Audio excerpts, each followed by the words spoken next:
So our Naut Lab.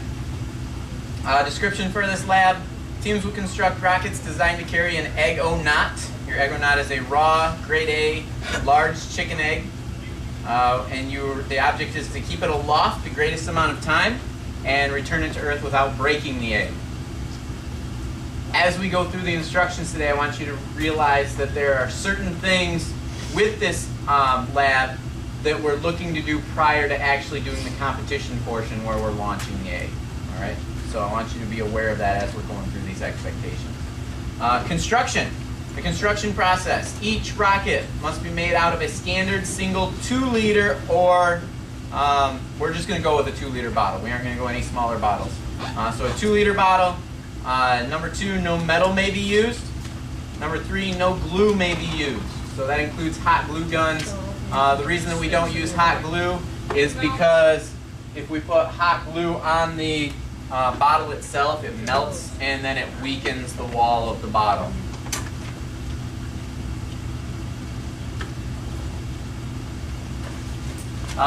Number 4, commercial bottle rocket parts may not be used. All rockets must be launched using a standard test-based launcher, as demonstrated in class. Right, here's our launcher. To ensure rockets will fit on the launcher, fins and other parts added to the bottle must be 2 centimeters above the level of the flange on the bottle's neck. So you look at your bottle. The neck of the bottle is the top part right here. You'll notice that there's a little bit of a lip right there.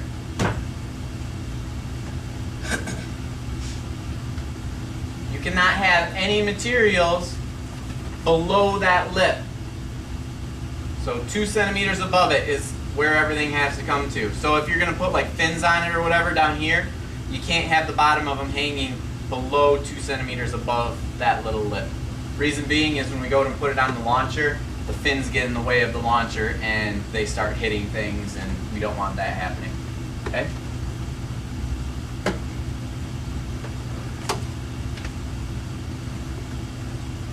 Number 6, all energy imparted into the rocket must originate from water-air pressure combinations. No other sources of energy can be used. So for example, you can't use those general rockets that may be used as a kid, the cylinder type ones that are kind of small. You can't use the rocket propulsion that go in the bottom of those. Can't use other gases. You need to focus in on using just water and air pressure. And this setup will kind of help you with that. I'll take questions in 1 minute. Let me finish this first construction part and then I'll take questions. The rockets must be built so that the egg can be easily removed. Nothing glue or tape, for example, may be added to the egg or adhered to the egg. So your egg has to easily be removed from your bottle. And then finally, the part of the rocket containing the egg-o-naut should be brightly colored if it ends up detaching from your rocket. So you launch your rocket, it goes way up, and you can't hardly see the rocket anymore. If the egg becomes detached in any way, we want to be able to find the egg. We don't want it to fall out and the rocket come all the way down to the ground and find out that, oh, the egg seems to have disappeared. Yes, sir, what's your question? So we're launching the egg. What are we launching into the air? I'll get there. Yes, sir.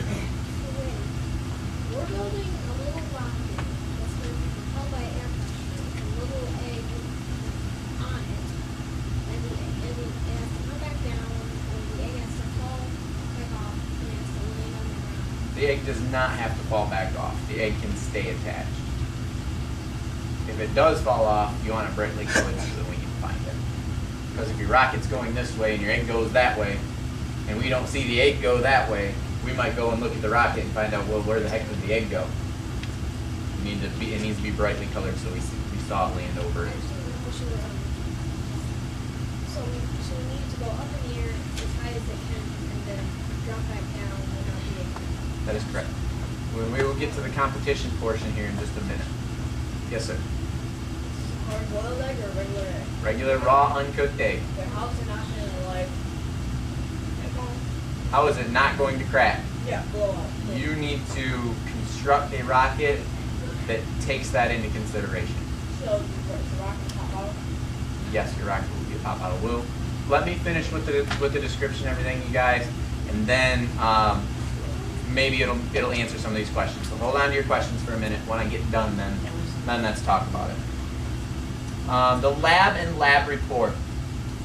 Number one, each group will be responsible for creating and launching a rocket. The rocket will be unchanged for the first portion of this lab. You will test the relationship between the amount of water added to the rocket and the PSIs in relationship to the height that the rocket launches. So part one of this lab is your lab report. That is the report that looks like this right here. Part one is your lab report. You are creating a rocket. It can be a basic rocket, it can be a complex rocket. Part one is creating that rocket, launching it, and answering the questions for your lab itself. Okay? In fact, take this lab and open it up to the second page. I've inserted some data tables in there. The data tables are going to help you identify the height that your rocket went, and they are also going to help you to identify the height that your rocket went based on the amount of water that you added to your rocket and the pounds per square inch that you add to your rocket. All right?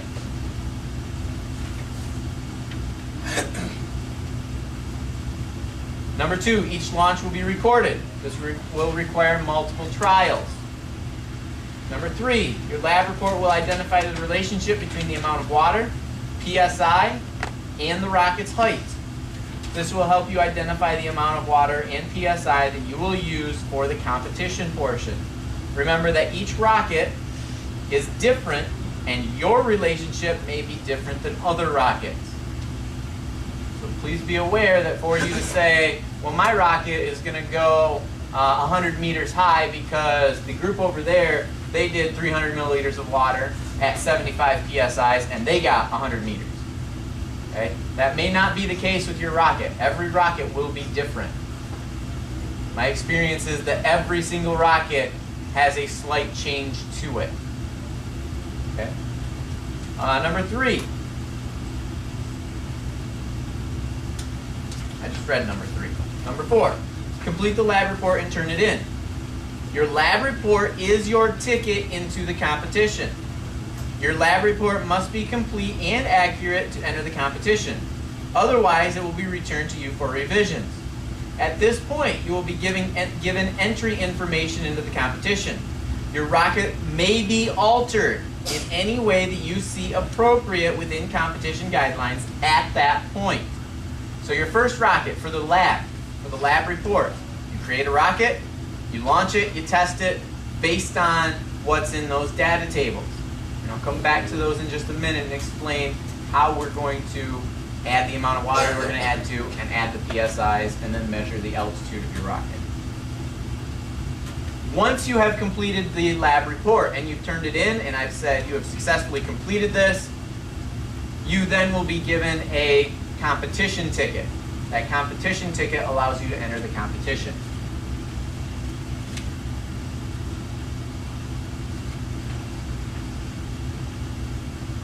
You will then be given an order of launch. On the day of competition, we will follow the competition guidelines below. So everyone look down at the bottom here where it says the competition.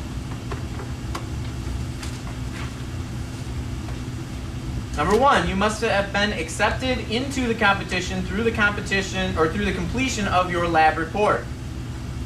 Contestants will be issued a competition scorecard.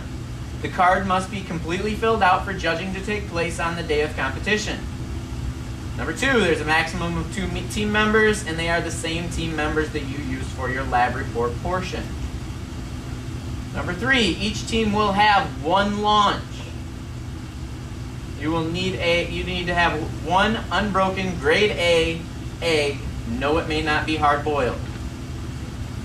Number four, teams can add any amount of water into their rocket, but remember that you only have one attempt. Number five, all rockets will be launched at 75 PSI. Number six, time aloft will be recorded to the nearest hundredth of a second. Timing begins when the rocket separates from the launcher and stops when the egg or not or portion of the rocket containing the egg touches the ground, comes to rest on a tree, building, or other obstruction, or goes out of sight. Number 7, the egg must be unbroken with no cracks. Flip over to the back page, scoring. So if you are entered into the competition portion, that means that you have completely filled out and turned in your lab report on the given due date. Everything is done. It is done well. In that moment, I will say, yes, your lab is done. I will accept your lab for grading. And your team will be issued a scoring card. That scoring card is your ticket into the competition. The competition then allows you to make any changes to your rocket that you need to make. The competition portion. Scoring is as follows. An eggonaut that remains attached to the rocket receives a 10-second bonus. So your rocket goes up in the air, and it comes down to the ground, and your egg stays attached, whether broken or unbroken. Your egg is still attached to your rocket. You will receive a 10-second bonus. An eggonaut that survives receives a 5-second bonus. So if your egg goes up, comes back down, and survives, you get 10 seconds for it being attached, 5 seconds for it being unbroken. Eggonaut survival is defined as not cracking the egg enough to leave a wet spot on a paper towel. So on occasion when they come down, they may have like a hairline crack on them, and we might see there's a hairline crack. If you pull that out and we wrap it in a paper towel and there's no wet mark on the paper towel, your egg is considered survived, or is considered to have survived. Okay.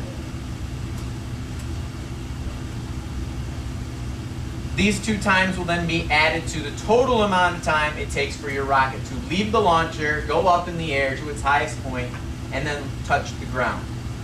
So the amount of time it takes for your rocket to launch, go straight up, come back down, touch the ground is your time, and then those bonus seconds will be added to it.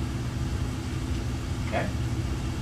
Number 3 right here, first place, and this is first place amongst the entire 7th grade, so not only this class, but all 7th grade classes.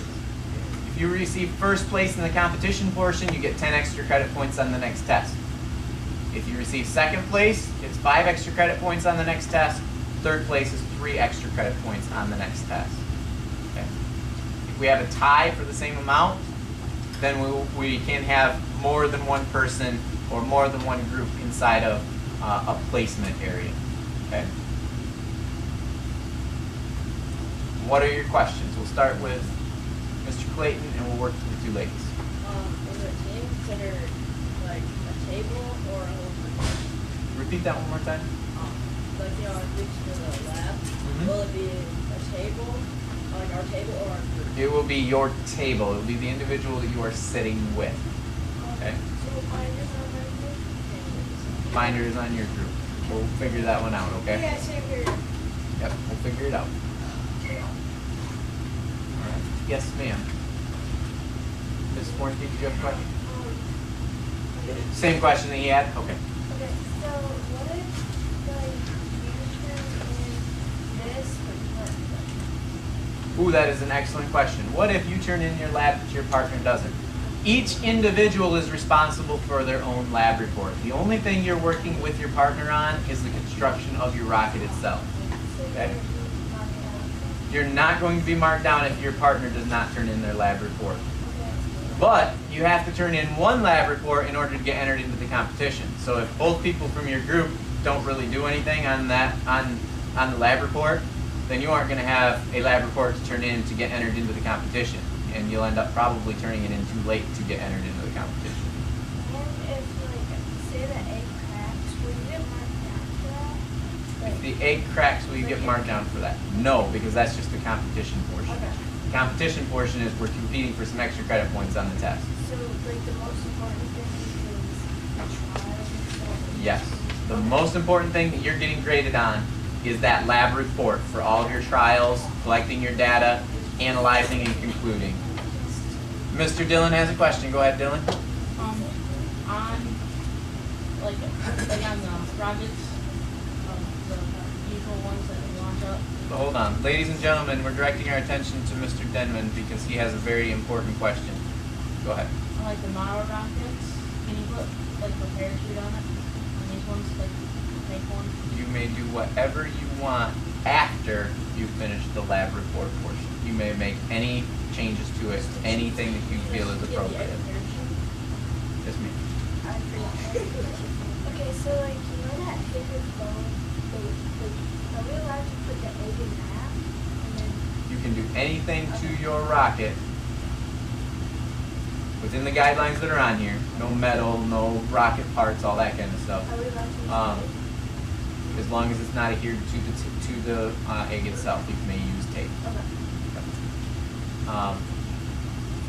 We can't add glue to the bottles. Again, that weakens the bottles. So within the guidelines expectations, you are free to do whatever you want after you have finalized the Naut Lab report, or the lab report itself. Okay? Clayton? So, just to be clear, the egg parachute, there's no tape or glue for it. As long as you're not gluing or taping to the egg itself. Yes, sir.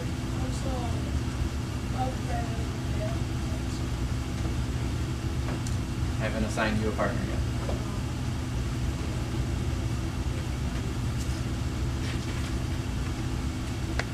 I would like for you guys to turn to the lab report. I'd like you to open up where it says data and results. There's 2 tables in there that I've created for you.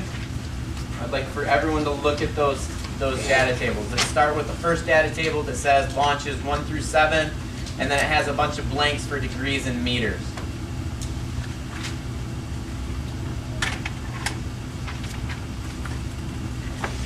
You are going to be launching a rocket. Your rocket will be constructed out of 2-liter bottles. Okay. Each rocket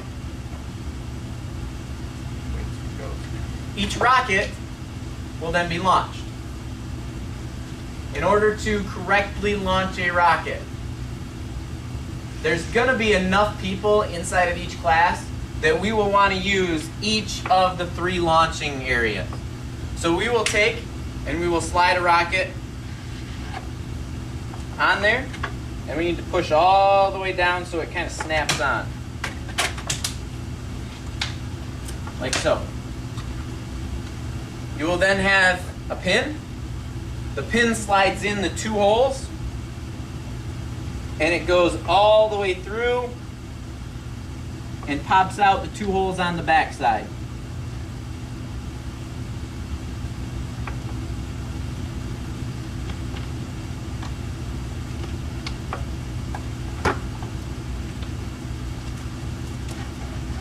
Sometimes you have to pull the pins up, or the rocket up a little bit to get them to go in right. Okay?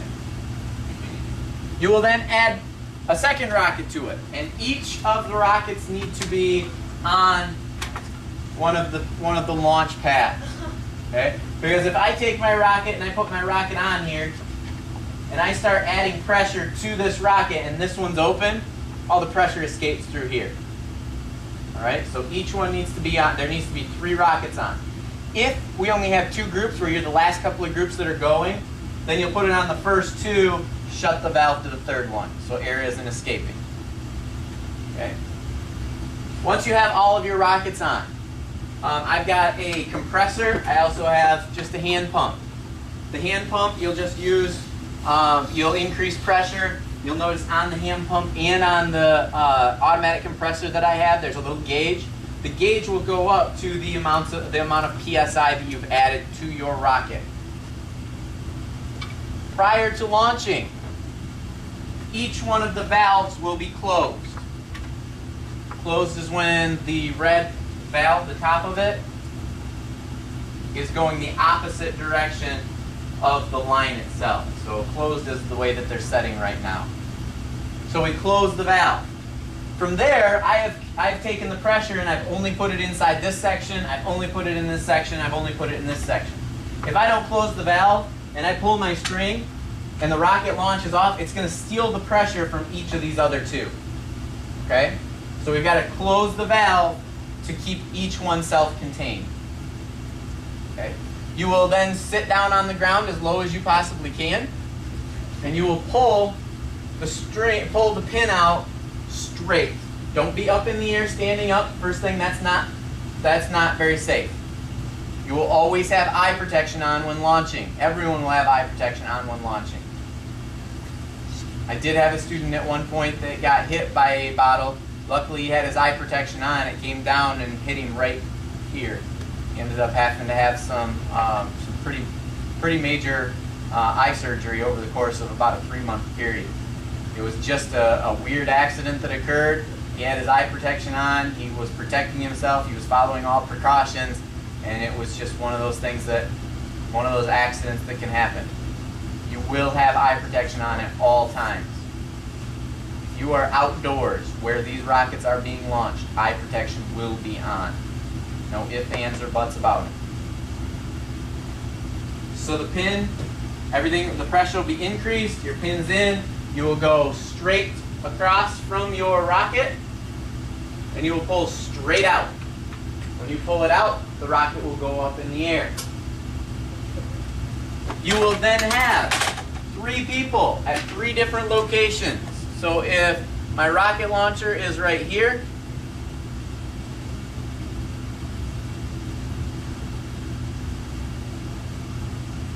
my rocket launcher is right there, and my rocket goes up, I will have 3 different flags outside.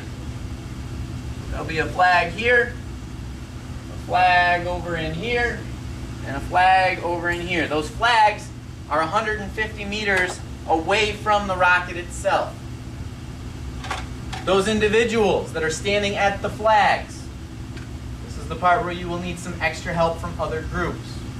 They will help you, you will help them when they need the extra help. At each one of those flags, an individual will be using an altitude tracker. Those individuals are keeping track of the altitude for you. As soon as yours is done launching, you will go see those individuals so you can write down the altitude that they collected for you in your lab. You will then take the information that they have, write it down in your lab, make any changes that you need to make for your launching, and then you'll go back and you'll relaunch. In order to use an altitude tracker, standing at the flags, the rocket will be launched. The altitude trackers will hold the altitude tracker just like this. There's a little pin right back here, and then there's crosshairs up at the front. You just keep that little pin lined up with the crosshairs. When that rocket gets to its farthest point in the air, I'm going to squeeze and let go of the trigger. You can actually squeeze the trigger as it's going up. The trigger releases the dial, the degrees dial. When I let go of the trigger, it locks it in place. So what I'm going to do is I'm going to wait for my rocket to go up. As my rocket's going up, I might squeeze in on the trigger. It gets to its highest point.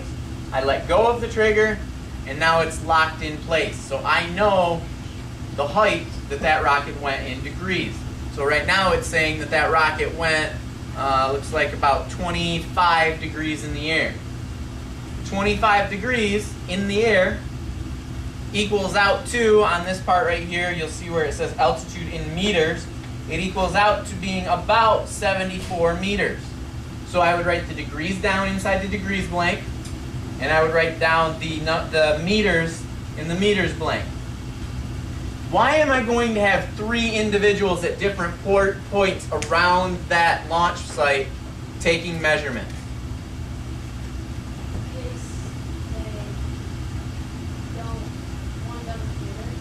Okay, that's part of it. In case one person, maybe they pull the trigger at the wrong time and it's not quite to its highest point, and they come to you and they say, I did it, I got a measurement, but I don't think my measurement's completely accurate. That's part of it. Yes, ma'am? So what? So you don't have to retest. That would be part of it as well. Yes, sir? In this case, it goes too far one way. So what happens if that rocket comes towards me? I'm aiming at it and it's coming towards me.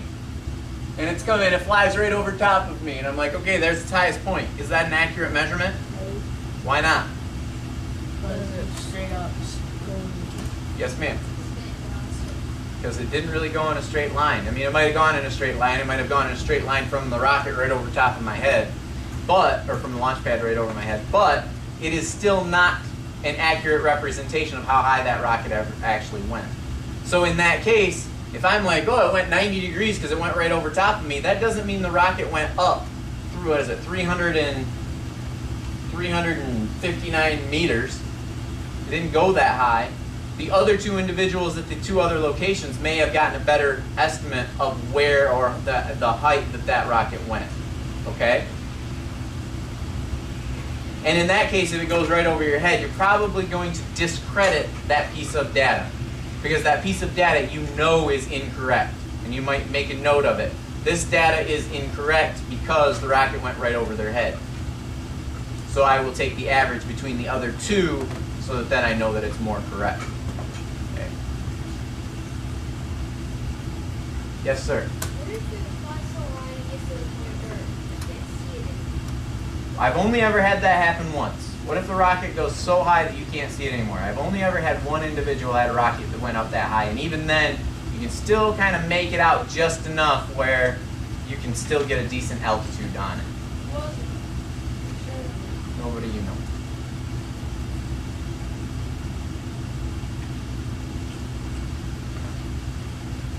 Alright, so we understand the first portion where we're going to take these and we're going to use the altitude trackers at 3 different locations for the launch, and we're going to keep track of those. You have to be on task with these. You will get wrapped up in the fact that it is fun. That happens every year. Many of you will start slacking when it comes to writing down the data that you are supposed to be collecting. Do not let yourself get in that bad of a habit. You must be responsible enough to have individuals posted at 3 locations, ready to track the height that yours goes. You must collect that data immediately. If you do not, you will not have a lab report to turn into me on the due date for entering the competition. And while other groups are moving on to make modifications to their rocket in order to enter the competition, you'll be finishing up your lab report itself. So if you're an individual that wants to be part of the competition, you need to stay diligent in the amount of work that you're doing prior to the competition deadline. Okay? The next page, the next data table. Everyone look at that. You'll notice the next data table says 75 psi, 70 psi, 65 psi, 60 psi, and 55 psi. You are going to be increasing the psi's on the launcher to those, and you are going to be launching your rocket 6 different times at each psi. Each time you launch the rocket at that psi, you will change the amount of water that's added to your rocket. Okay? So you will go from 200 milliliters up to 700 milliliters. After you have done this portion, if you start noticing a trend in the data, if you start noticing that there's some trend that you see with regard to your rocket, I don't care if prior to you actually performing the competition, you go out and test other things outside of this data table with your rocket. I don't care if you do that. You are responsible for what's in this data table, though. Okay? Anything you do outside of this data table is after you have turned in your lab report to me. Are there any questions over that?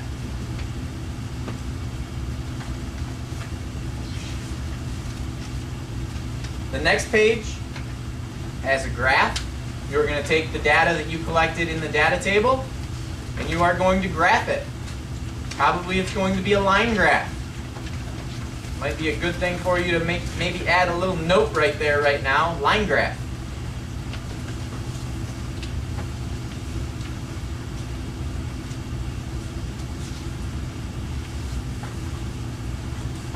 A line graph will help you to see a relationship between the amount of psi's that you add to your rocket and the amount of water that you add to your rocket. Okay?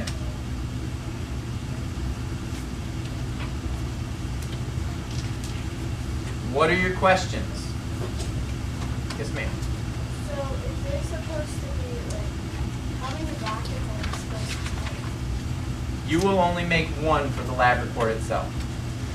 Once you are accepted into the competition, you can make any changes to that one rocket that you make. And it's supposed to be 2 liters? You will probably use 2 2-liters. Yes. You will probably take, this is what most people do. They take their bottom 2-liter that's going to attach. You cannot, don't do anything as far as punching holes in this. If you have a hole inside this, it won't launch. All your air pressure will be lost through the hole. So this is your fuselage. This is what all of your water is added to, what the pressure is added to. Please make sure that this is a carbonated pop bottle. It cannot be like an iced tea bottle, like brisk iced tea. It's not carbonated. You cannot use a bottle that is a non-carbonated drink. The walls to the carbonated one are a little bit thicker. They are pressure rated. The Nestea iced tea ones, the lemonade ones, all of those other 2-liter bottles are not pressure rated. Okay? So pressure rated only. Must be a pop bottle that is pressure rated where it has carbonation to it. Then what a lot of people do is they take another bottle and they cut the bottom off of it. And they use that kind of as a point. You don't have to do it that way if you don't want. You don't have to add a point at all if you don't want. You want to round something and put it at the top and that's what you want to use for your top, I'm fine with that. You are the constructor. When you get done with your first rocket, you don't make any changes to it. If fins fall off, you put them right back on and you put them in the same place and you go and you test the PSIs or the amount of water. You go back to that data table and you go back to testing. Because if we make modifications to your rocket, you're testing too many variables. Okay? You don't know if the rocket's change is what caused your rocket to maybe go higher on the next one. We're looking at the relationship between the pounds per square inch and the amount of water that's added to this. Okay? So each group will want to have 2 2-liter bottles more than likely. You don't have to have 2 2-liter bottles. You have to have at least one. It's just strictly going to be dependent upon you and your group member as far as how you want to construct. Once you've turned in your lab report, you can change anything you want. However you want to change it to make it so that you're for the competition portion with the egg, however you want to change it so your egg does not break. All right? Are there any other questions? All right. Best of luck to you on this. I will give you your due date as far as when everything has to be done prior to the competition on Monday. So I will let you know how long you have to get everything finalized as far as the data table in order to enter the competition. All right?